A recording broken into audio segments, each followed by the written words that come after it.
we do here today, all that we accomplish, is for the pursuit of truth, for the greater glory of you, and for the service of the property owners. We ask these things in your name. Amen. Amen. All right. So now we will please stand, and I will face the camera towards the flag. And Dick, will you lead us in the pledge, please? Can everybody see the flag? Yes. Yep. I pledge allegiance to the flag of the United States of America And to and the to the republic for which it stands, one nation, Under God, God, indivisible, with liberty and justice for all. I'm sorry for the improvision, but we have to adjust during this period of COVID. So,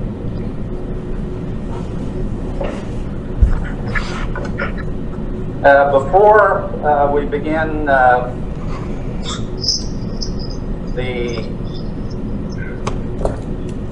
getting into the main business, I want to explain to the property owners why this meeting is being held via Zoom today. As everybody is aware, Diana Podewils was diagnosed with COVID. She is doing okay. She is not in the hospital. Due to that, we have self-quarantined ourselves. And at least in my case, I will do so through Friday. And to that end, we were forced into a Zoom meeting. The POA does not possess the equipment to live stream from a Zoom meeting unless we have somebody with a camera actually in the room with one of us, taping and then streaming it to the internet. So that is why we're holding the meeting the way we did today. We don't intend to have to do this in the future, but given what COVID has done to the nation, we have to be adaptable. So with that, we will move to the resolution for the half-cent sales tax. And I have already received questions asking why we would need to take more time to do this. We do this to be good stewards to the community. We have to have good access to the village, and our roads are important in that factor. We were asked by the county quorum court to provide this resolution, and we felt it necessary to do so. So I will read the resolution into the record. Whereas the 0.5% sales tax and use under Amendment 91 is due to expire on June 30th, 2023. And whereas House Joint Resolution 1018, HUR 1018, proposes the tax levied under Amendment 91 be continued to provide special revenue for use of maintaining, repairing, improving the state's systems of highways, county roads, and city streets.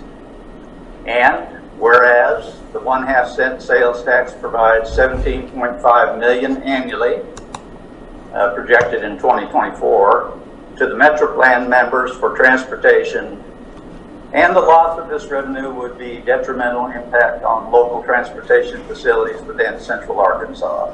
And whereas the 1/2 cent sales tax provides $205 million annually to Arkansas Department of Transportation for transportation expenditure statewide, and specifically RDOT has identified projects within Central Arkansas that it would complete with a passage with issue 1, including 30 crossing. Now, therefore, be it resolved that the Hot Springs Village Property Owners Association Board of Directors expresses its support of issue 1 and commends the half-cent sales tax for transportation facilities to the residents of Hot Springs Village for their consideration. And this is adopted this day, 19th day of August, 2020. Any comments from the board?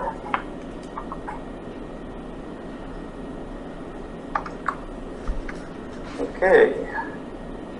At this point, I would ask for a motion for the approval of the order of the business for today. So moved. Second. All right, so it's been moved and seconded that we accept the business as stated in the agenda.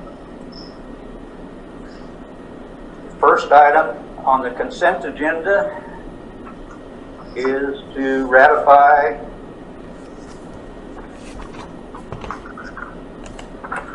Lloyd, you have the executive sessions, item 7.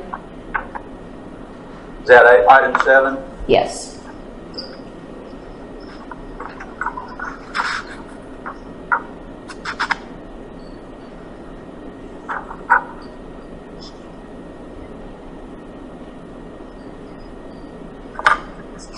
Okay, Ella, do you have that handy where you can read it? I do. The board held an election session on 8/5/2020. The board voted unanimously to allow Rose Law Firm to enter mediation with ISN to settle the Gates lawsuit. Item number 2, the board voted unanimously to not continue litigation on the pursuit of the $7.7 million judgment against Capital Source Funding. That was for delinquent assessments.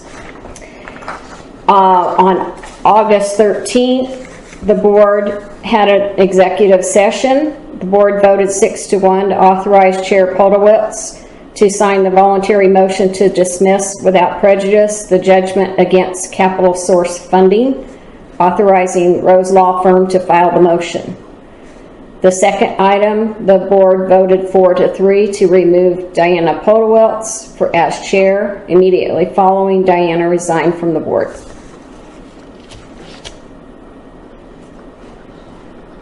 Okay.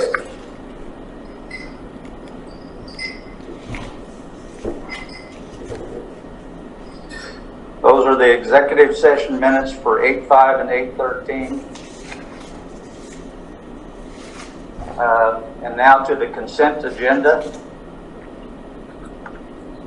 We are today voting to ratify the board email vote of 6-4 regarding a legal issue, to approve the 7/15/20 regular meeting minutes, to receive the standing committee minutes of the ACC for 7/16/20, the CPFC common property of 8/3/2020, finance and planning of 7/7, 7/14, 7 and 7/21 of 2020, golf of 6/18/2020, lakes of 7/8/2020, recreation of 7/13/2020, trails of 6/16 and 7/21/2020.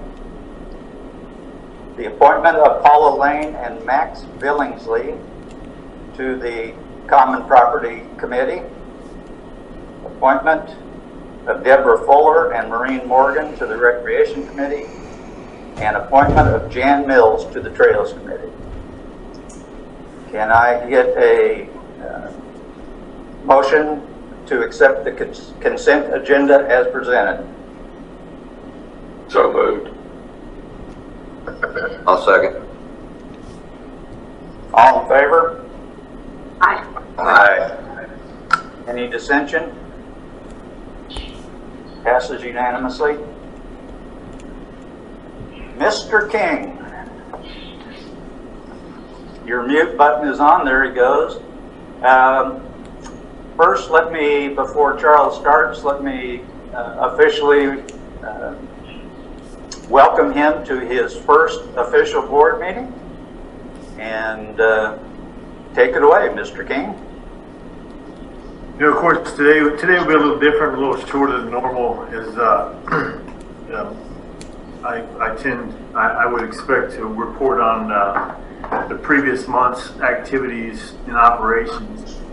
So today, I just want to take a brief second to just, kind of go over what we're doing right now as a team and what my focus is right now for the next couple of weeks. And it's working, number one, hand in hand with the board to continue to, fine tune, if you will, the operations and our future moving forward as an operation as whole.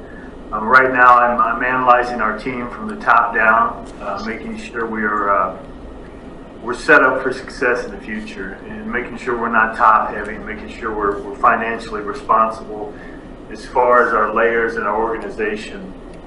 This is going to take just a little bit of time to reorganize and make sense of reporting procedures, reporting dynamics, and we're just really making sure that all operations are working financially responsible, making sure all of our operations are accountable, and my main focus is bringing back the immediate future, really bringing back our F&B operations and really overhauling the complete operation and bringing back a really good product to the village. And I think my main focus here in the near future is to really bring back a true sense of pride to our operations, really polish off the Hot Springs Village brand, and continue to work hand in hand with this board to continue to create the environment that our property owners deserve. And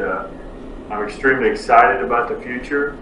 I think once we get over these first few bumps and hurdles in the road, things will start moving smoothly, and I think the property owners will see some really good changes here in the future of the direction we're going. And it's about extreme transparency, extreme accountability, and we're gonna have fun doing it. And I'm excited about this board and where we can take this thing, and just continue to focus on working together, working as a unit, not one here, but working together as a unit to accomplish all these goals and all these objectives that we'll sit down and work on. So, from an operations standpoint, we've made a few moves. We've eliminated one of the roles. I believe I have trouble with this one, the Chief Member Experience Officer. We removed that role from the operations. It really didn't fit into what we were doing, and we realigned some responsibilities underneath it. And there's a few more changes to come here in the near future, just to continue to get better. We really need to really dive through all the operations and find out, make sure we don't have any waste, make sure we don't have any overlapping of responsibilities, and really get this team working together as a really tight unit. So that's about all I have for today. Like I said, in the future, I plan on going in deep on what we've done in the previous month, and we'll have some more fun stuff here moving forward as far as changes and bettering the operations for the village as a whole. Does anybody on the board have any questions of Charles today? Charles, I think I can speak for the board at this point for the fact that we're looking forward to working together with you as a team, as you mentioned, and I think we can announce that we're having one of those sessions next week to sit down with Charles and begin that process in detail. So we're looking forward to it, and welcome. You have a big challenge ahead of you, but we know you are up for it. So thank you. Thank you. Any other questions from the board for Charles? Okay. Mr. Temple, you're up. Good morning. Good morning, Chairman and fellow board members and residents out there that are going to be watching this later. The report on the Public Services Division, all of our staff are healthy. We're continuing to practice strict COVID-19 protocols and using our personal protective equipment. And I see that, company-wide, all the divisions are doing a great job of cleaning and wearing their mask and being considerate as possible to everyone that comes into our offices here. So that's going pretty good there. I'm gonna just give you a quick highlights of the Public Services Report, and I'll also give you an update on the Diamante Culvert progress as well. Building maintenance. The generator over at the police station is installed. The slab is installed. The generator is sitting on top of it, and they're doing some final connections and controls to get that thing hooked up, and then they'll do a startup probably next week is when that'll be finalized. I know that's been a long project in the works. We've also replaced 5 air conditioning units last month. We only do that when they break, and these are usually R22 units that we're on schedule to be replaced anyway. We're not, and again, we are just replacing them when they break or fail in agreement with our finance and planning committee's protocols for that. Out there at the wastewater treatment plants, the improvements are going in. 2 of our major components out there are what we call a rotating disc filter that filters the solids out of the treated water before it goes to an ultraviolet disinfection unit. Both of those units are installed, and the UV unit is operational. We're doing some startup and testing on it, and are slowly transitioning to a non-chemical disinfectant, and which will be better for the environment and the ecology downstream of our wastewater treatment plant. So that's in the works. That's going well. Still got a lot to do there, but things are working well there at the wastewater treatment plants. Lift stations, we're operating at 90% of our lift stations are operating 100% capacity. We've got a few big pumps that just came in recently, so you'll see that number increase next month. But overall, the lift stations are keeping up and doing a great job. Odor control, that's becoming slowly a more major topic at our lift stations and in our systems of controlling the odors and treating the odors. We are in consultation with a PhD doctor out of Houston that has oil field experience working with hydrogen sulfide gases and things like that. And we are getting a lot of information that we're working with, and I'm expecting to be able to announce here next year a budget for some major improvements in that area. So we're working on that. Otherwise, all the other components are doing very well. The street maintenance department there's a lot of pictures there in the report where they've done a lot of road and culvert improvements out there on DeSoto Boulevard. They did some improvements in the right-of-ways where we removed tree stumps and boulders to help facilitate our mowing operations, so we can make DeSoto Boulevard start looking better and better over time. And that's the area that I'm talking about that was recently mulched with hay straw and seeded. And you'll see some of the new sproutings are coming up of millet and like 4 different colors of clover and wildflowers and fescue and things like that. So over time, we're going to try to make our DeSoto Boulevard more beautiful and and easier to maintain over time. So those are things you're seeing. Also today, you also will notice that we're excavating a hillside just east of Madeiras Boulevard. That is for safety. You come out of that Madeiras Boulevard, it's very difficult to look towards the east to see cars coming around that curve. And so those are safety things that we are doing to pull the trees back, pull the sight distance where you can see cars coming better. And we're doing that simultaneously with the culvert at the Diamante Pond, because we've got that road kind of closed, the traffic's down. And the culvert at the Diamante Pond is halfway excavated out. Contractors worked on it for 2 days. No major disruptions. We did have an existing utility that had thought had been abandoned, but it's still there. It's a 4-inch force main that's over the pipe. We've worked with the contractor to accommodate that, and we expect them to finish the excavation today, and pipes should be going back in on Thursday, Friday, and it should be finishing up mid next week. If we can we're going to try to help the contractor, do it as fast as possible. So in case we do have a rain day or something like that, we still meet our 2-week deadline and get that back into service. Overall, I'm sure there's complaints out there about the disruption. My office has only gotten one phone call, and I've gotten one email from a family member who had read all the notices and went ahead and directed their family members to come in the Balboa Gate. The Balboa Gate guard sent them back to the east gate to get the pass, and then they had to go back to Balboa Gate to get in. So we are, so they paid attention to the notices and anticipated and kind of got ahead. The east gate is the only place where they can get the passes.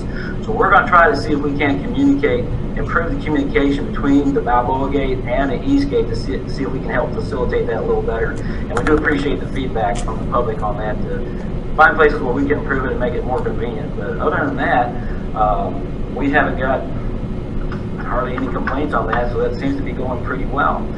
And so that's basically the rest of it. Forestry management, we had a great urban deer hunt orientation. We had a record number of people show up. Over 400 folks applied. They had a very strict protocol where they had to shoot within a very, very tight distance under pressure in public to prove that they were a competent hunter, and several were disqualified because they couldn't meet that criteria. But we're looking forward to having a very, very responsible hunting, urban deer hunt operation this year. Our committee helped out quite a bit with that, and staff, and so we're looking forward to have a good deer harvest this year that will result in hopefully lowering the population of the deer herd, which will increase safety. We have quite a few, way too many, accidents involving deer with our drivers here in the village, and the herd is growing. You just see them everywhere now, and eventually that could get unhealthy. So things are working along just right. I think we'll have a good harvest this year. Feeding the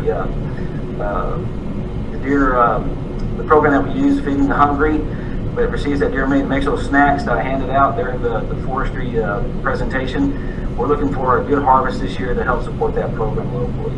And that's kind of what's going on. Any questions? We do have, we are working very well with the Finance and Planning Committee.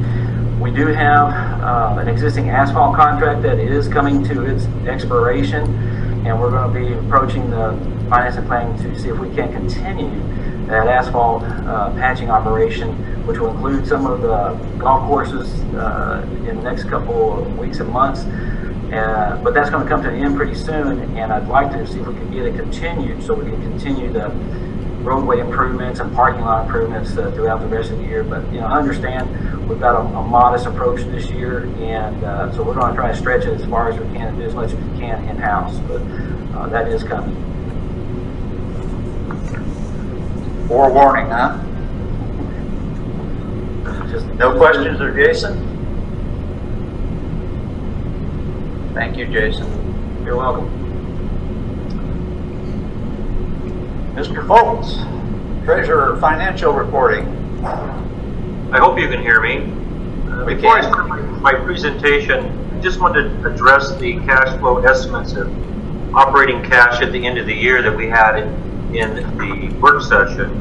And it's unfortunate that a simple discussion of an estimated year operating cash could turn out to be such a media disaster.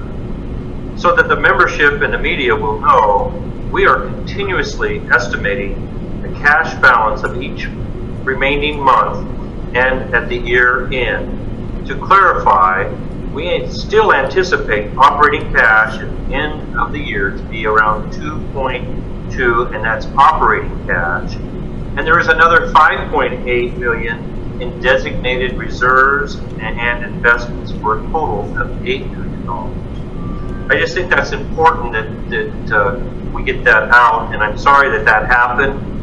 It's out of my control, but that's what happens sometimes when people don't have the handouts. Other than that, are there any questions on that?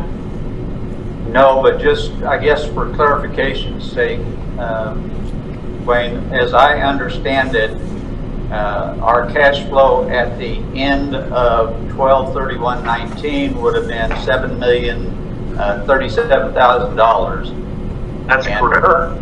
And currently the projection at year end to including all cash and cash equivalents will be around 8 million. That's correct. At this time. Correct.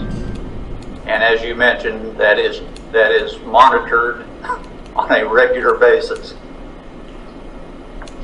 Now I'd like to move on to my treasury report, and if you have your handout, I broke this down into 3 segments. First of all, I wanted to show the cash on hand, which is $5,145,000 and change versus 3.3 in 2019, for a difference, a positive difference of $1,746,275.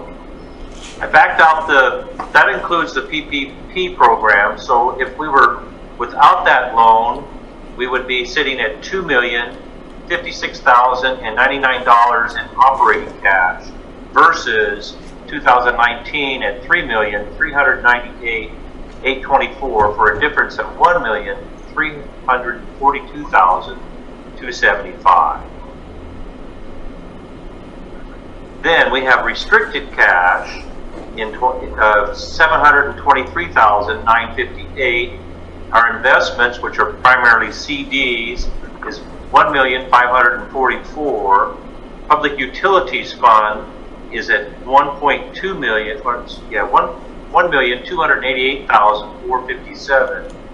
And the general reserve capital that's designated for capital is at $1,934,139.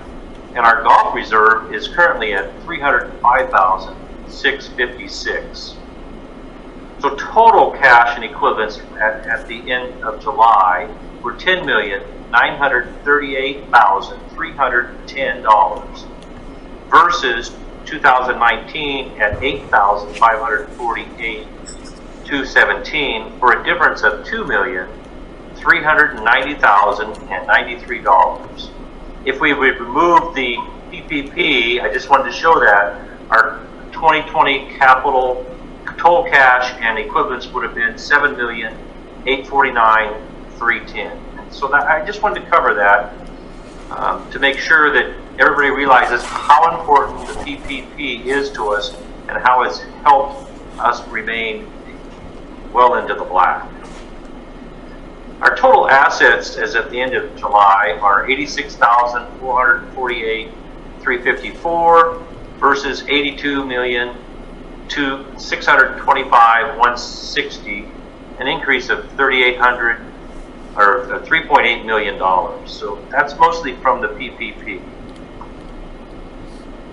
This means that our membership revenue net are approximately 400 greater than year to date than it was in 2019. Remaining assets exceed the prior year by $1 million. The variance in that liabilities is due to Paycheck Protection Program. Our actual revenue for the end of the month was $18,057,594, which is within 200,000 of 2019 year to date. So we're tracking pretty good, and 1.6 million below our estimated budget. Our actual operating expense, because of good management of our management team, is $700,000 less than year to date in 2019 and 1.6 million less than the budget. So we're doing a good job cutting costs. The bottom line is July is $1,475,678, exceeds the July ending at $998,631 for a difference of $477,000. On On page 8, we're just reconciling the deal, how we came up. We take the $18,908,242 operating expense, less the bad debt from what we have on the books, which gives us an operation figure of $16,581,920 that we've spent on operations so far this year. And then we're going to move to the following charts, and they're based on the monthly financials produced by in-house. I thought this was important that on page 10 that the golf revenue year-to-date by month versus expenses. And you can see that expenses continue to climb, but they're pretty steady. And same thing with revenues, they're lagging behind our expenses. But when you calculate it all out, the month-to-month difference is similar in nature. It's around 225,000, 300,000.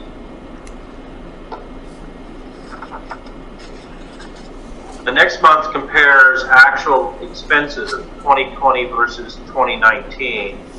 And it shows that January, we had a difference of about $1,000. We move into February, it jumps a little bit to $30,000. March, we exceed 2019. And then as we get into April, May, June, and July, you can see the difference. So we're tracking pretty close to 2019. And if we go back to 2018 and 17, it's about the same, other than for annual increases from inflation.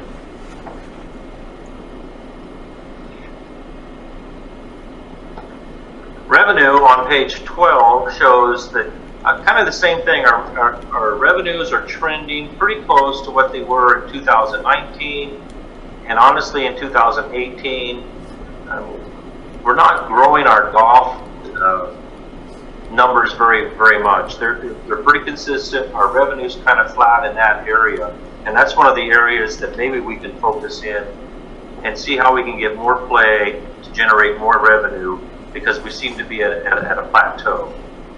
And that's what I'm hoping Charles can work miracles. No pressure. The page 13 of the report is the food and beverage. I just wanted to see everybody to see how we're doing in the food and beverage. I know Charles is working very hard on that, and so I just wanted everybody to realize that there is somewhat of a discrepancy between actual revenues between 2019 and 2020.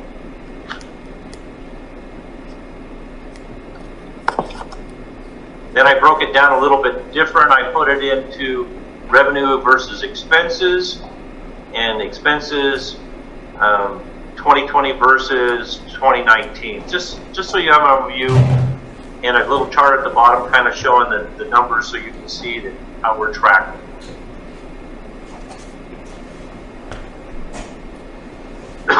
Excuse me. On page 15, I wanted to show the recreation department and how COVID has really affected this department, especially at the fitness center. The usage is way off because of COVID. People aren't willing to go to the gym. It's not that the gym or the rec department spending a lot of money. It's just it costs a lot of money to operate the facility.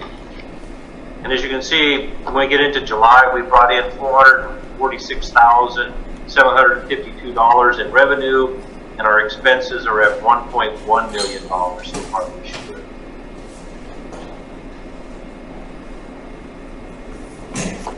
So the financial results, in my opinion, the shortfall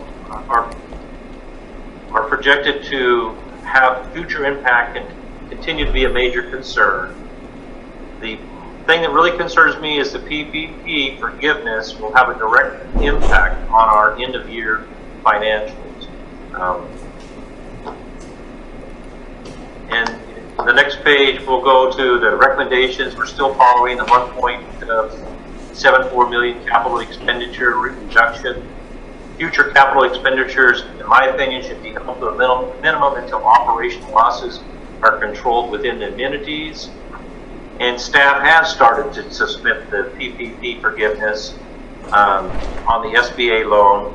Currently, we are having problems accessing the bank portfolio to submit the documentation. We fill out the application, but when we go in to put in the supporting documents, the portal doesn't accept it. Regions knows that and is working diligently to correct that. So as soon as that's corrected, we'll have that in. The bad note is that originally it was going to take 2 to 3 months. It's now looking at 5 months or more before the loan qualifies for forgiveness, and that puts us well into the first quarter of 2021. My concerns are the future revenue stream remain at significant risk. I believe that the board needs to determine how much cash we're going to need going into 2021 as we see this COVID maybe continue well into the first and second quarter, and maybe throughout the year. We won't have the PPP money to rely on. So we need to start looking forward of how we are going to manage our cash and our assets through 2021. The risk, the probable of, well, I've already said that. So operations shortfalls, in my opinion, some of the implemented controls on operation has reduced our losses, but we still have many difficult months ahead. Stronger operation controls are needed to reduce our projected losses. Golf revenue helped hold our monthly losses, and golf needs to continue to be profitable each month. And I want to give kudos to the golf department who were positive $95,470 this month, so that's a good thing. Although we're tracking below budget for 2019, it's still positive, and if we can continue to keep that number positive each month for the remainder of the year, that'll help tremendously. So they've done an excellent job. I do want to recognize them for that. And that's basically the end of my presentation, and we're open to questions. Corinna, did you have anything to add? All right, I had unmuted. Just as an update on the PPP loan, we did find out there was an issue just between the browsers for us to be able to upload some information. So we have been working on that. Our ADP report that we used for the payroll stuff, I think is probably going to have to be on letterhead. We're confirming that with the bank right now, but we're in the process of submitting everything. So hopefully we'll have that wrapped up real shortly. That's about all I got. All right, thank you. Any questions for the finance group? I've got one. Dick?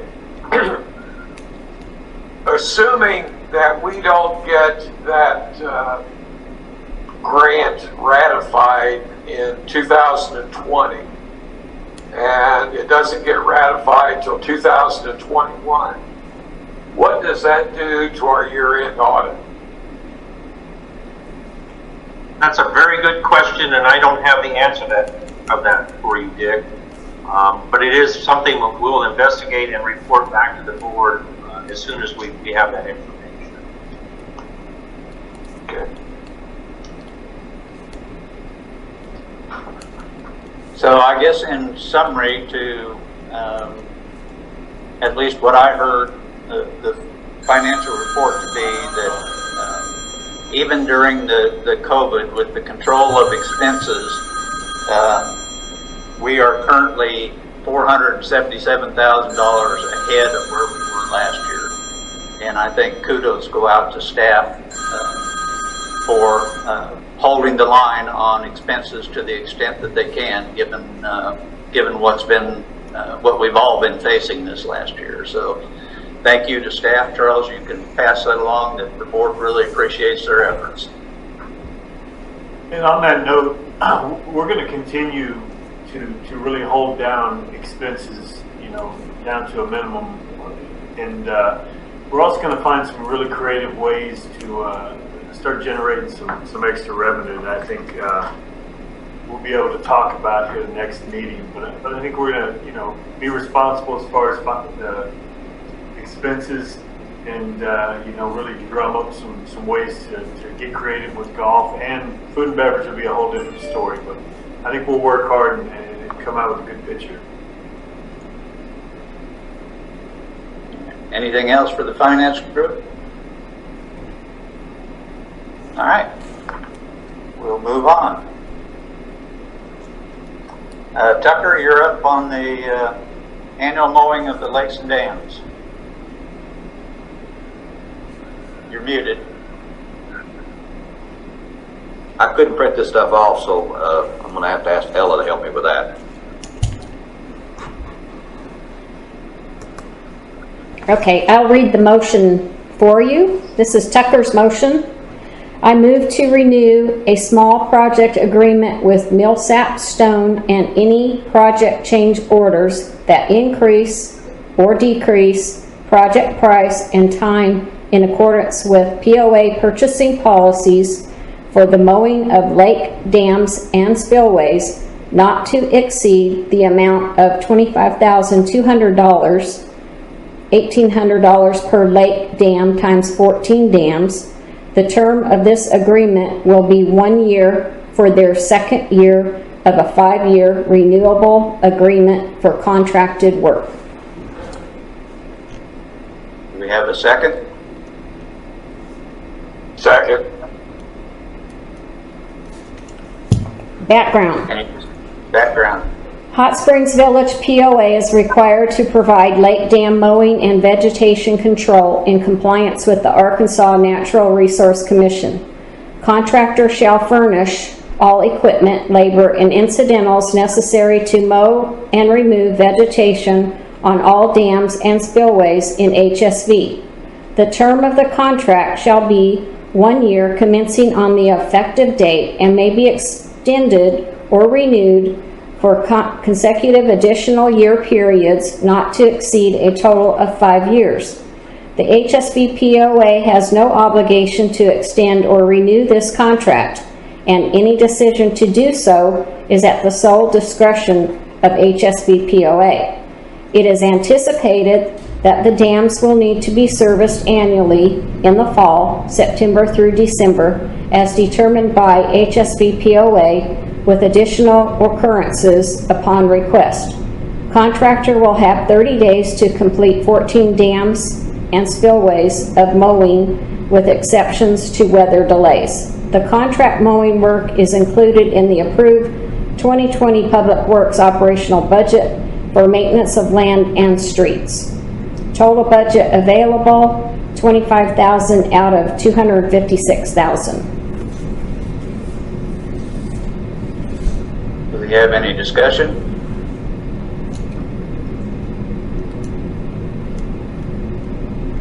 No? Okay. All in favor of this motion to renew the small project agreement with Millsap Stone, please signify by raising your right hand and waving at Ella. Any dissension? I can't see everybody on the screen, so It's unanimous. that passes unanimously.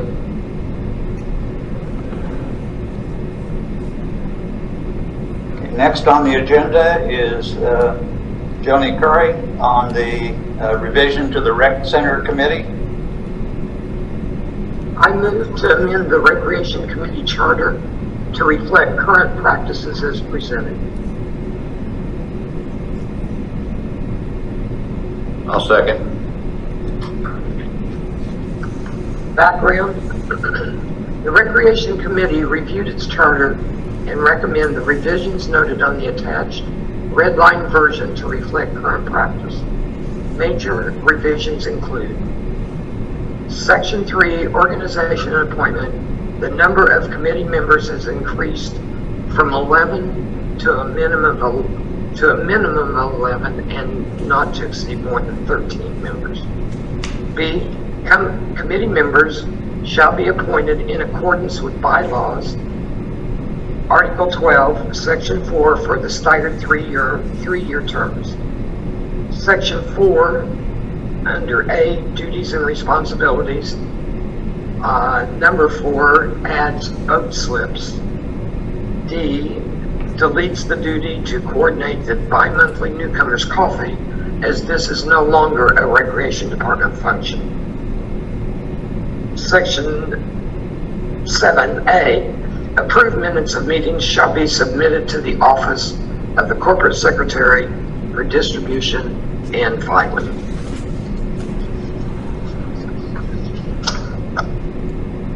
And the attached charter was a red line version with those Yes, changes. the attached charter is red line version. Any discussion? All in favor signify by raising your right hand, and Unanimous? Have it unanimous? Well, I can't see Pam. yeah, I can't see Pam or Tucker on my screen. I can see everybody but Pam. So it... Pam, are you?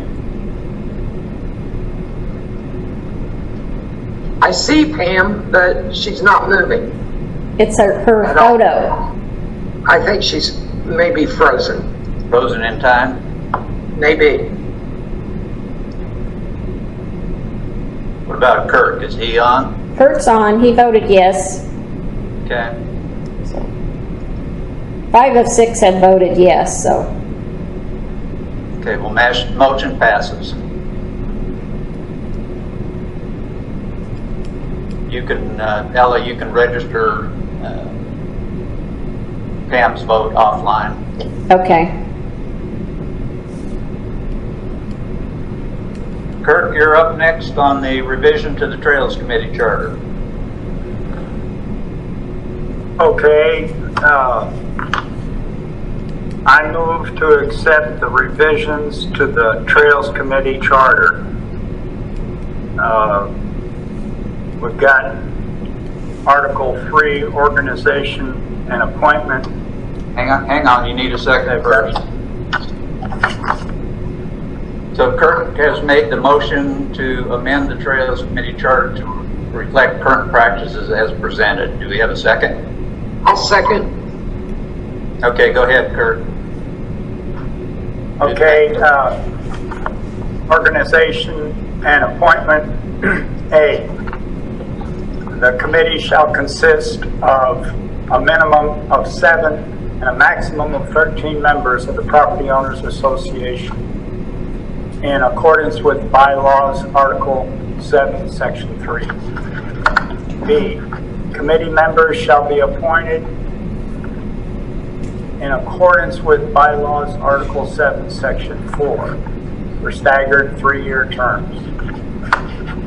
And down to E, a secretary shall be elected by the committee to record minutes of all meetings and submit them to the corporate secretary in accordance with bylaws, Article 7, Section 4. Moving on to Article 4, duties and responsibilities. Under B, to assess expansion of existing or new trails and update Trails Master Plan biannually.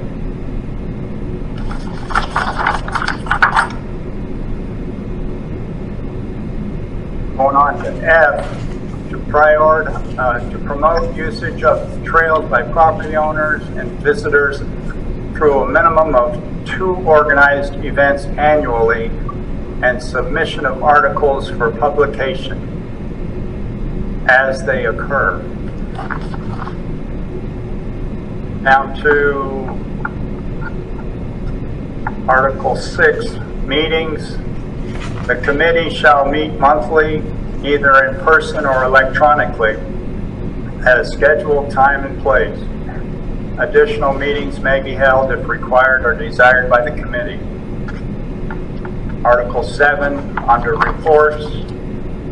A, approved minutes of meetings shall be submitted to the office of the corporate secretary for distribution and filing. And B, annual report of committee activity to be completed in accordance with bylaws Article 7, Section 4. I think you all have this right out. It was passed out last week at the discussion meeting, so. Yeah, and your board packet should have the red line version attached to the motion. Any discussion? No discussion? All in favor, please signify by raising your right hand. Unanimous. Unanimous? Okay. Next on the agenda is Dick on Lakes policy. I move to amend Chapter 2, Article 9, Lakes Policy as presented. Need a second? I need a second. I'll second. Background on this. First, I'd like to give a shout out to Ella for giving you guys the red line version of this. That was in your Dropbox Friday. What they've done is they've added language in the policy to specify, which wasn't in there, that unauthorized usage of our lakes is prohibited. That's in Section 1. Section 4, they've got language in there regarding property owners being able to put buoys out in front of their land. There's a section in there on herbicides, bringing the herbicide policies up to date. Section in there on lakes maintenance with permitting and inspections. And then a section on the boat trailer registration. You've all seen this in your Dropbox, and I'm asking you to authenticate it. Yep, the red line copy was attached. Yes. Any discussion? Any questions? All those in favor of this motion, please signify by raising your right hand. Unanimous.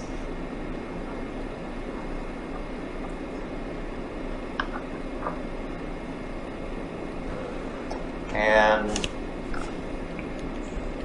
Dick, that moves next to you on the charter itself. I move to amend the Lakes Committee charter to reflect current practices as presented. I'll second. Background, the Lakes Committee reviewed its charter and recommends the revisions noted in the attached red line version to reflect current practice. Major revisions. There's Section 3, organization and appointment. Section 4, duties and responsibilities. Section 5, limitations. Section 7, reports. Again, all of this red line was in your Dropbox Friday. Thanks again, Ella. You're welcome. Discussion, questions? Vote. All in favor, please signify by raising your right hand. Unanimous. Passed unanimously. Yes. Pam, are you with us? Yes, sir. Okay, appointment of the marketing committee. I enthusiastically make a motion that this board approves the adoption of a new standing board committee called Marketing and approve its charter attached. Second. It's been moved and seconded. Any discussion? I'd like to say that this has been a long time coming. We've talked about this forever, and now it could be a reality, and I think it's in time. And I concur with Dick's statements. So in the vernacular of the current board, what Dick said. So all in favor, please signify by raising your right hand. Wait, just Unanimous. Passes unanimously. And Joni, on the election services? Yes, I move to request the general manager to solicit bids for an electronic mail hybrid model of voting as recommended by the ad hoc election committee using the draft request for proposal for provision of election services drafted by the committee. We have a second? Tucker, or is it Tucker? I'll second. The background.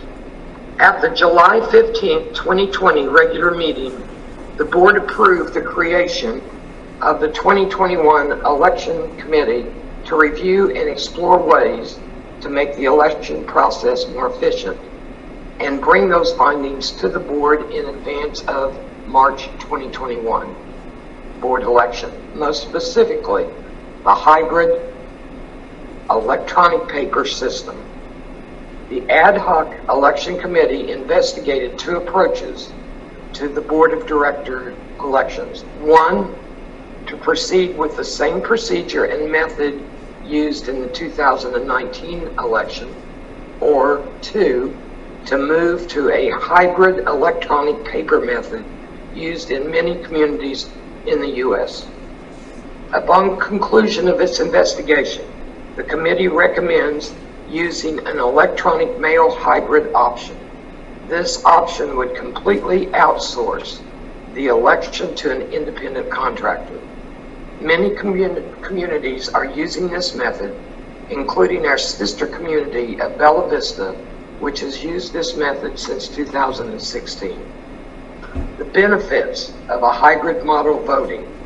One, it removes the board and the POA from the electoral system, and therefore no rumors or false claims can be directed at either the board or the POA.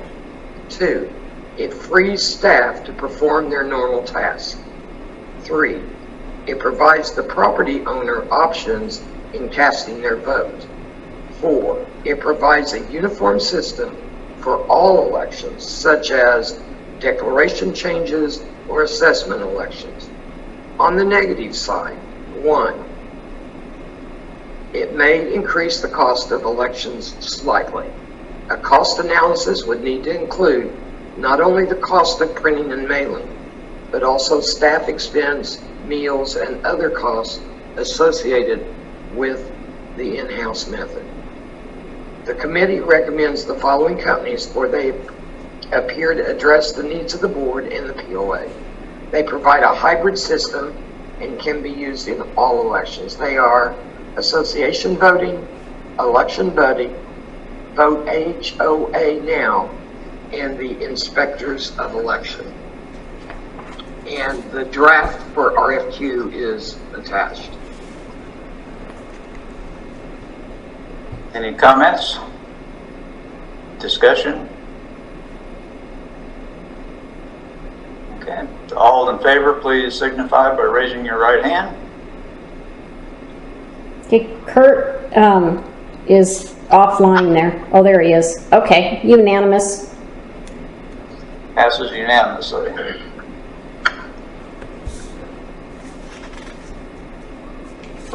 Okay, before we move on to the next item on the agenda, I'd like to address a comment that I've gotten from actually several individuals, that it looks like in the board meetings we are rubber stamping items, and in essence we are. All of these items have been a part of the discussion sessions that are held in preparation for the board meeting. So any of the discussions, agreements, dissensions, so on and so forth, are taking place in those discussion sessions.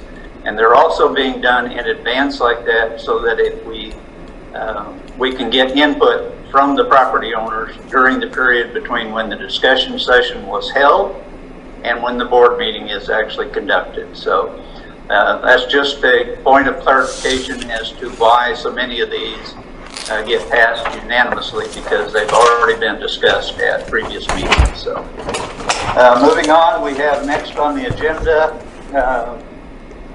election of board chair.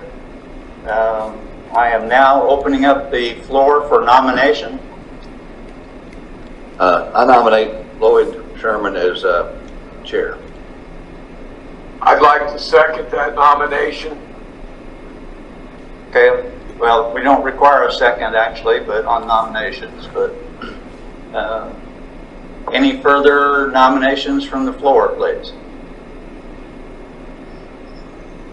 Okay, well, Ella? I'm on new territory here. Well, as there are no more nomination, Lloyd is elected chair. Oh. Thank you, I think. Okay. Bet that hardly hurt at all, huh, Lloyd?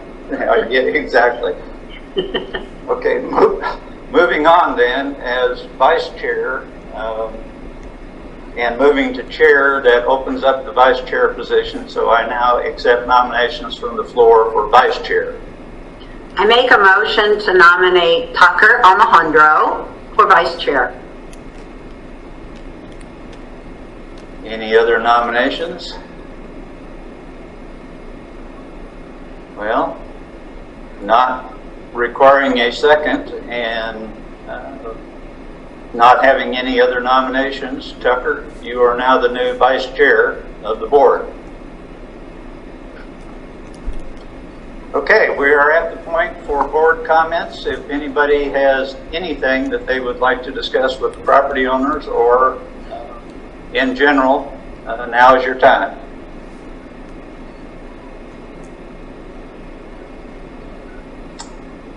Come on, I know you guys are not this quiet.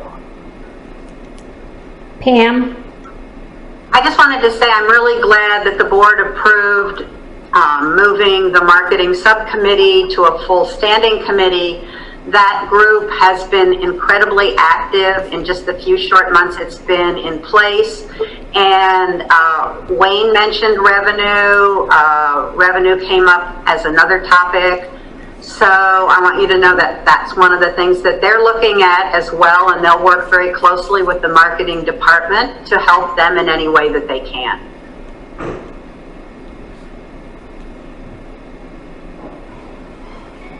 And I concur with that sentiment also. This is, as Dick had said earlier, this is long overdue. So, anybody else? Dick? I'd just like to comment on how impressed I am with the measured approach that Charles is taking to his new job. I applaud that. I know a bit about what he's doing and trying to accomplish, and I think he is spot on in his approach. And Charles, thank you for being you. Hear, hear. I think we can all do a thumbs up on that one that Tucker just did. So, Look, Adora. Art? Anything else? Charles, did you want to respond to that? No, I was just going to say thank you, Dick. You know what? It's been a very interesting 2 weeks, to say the least.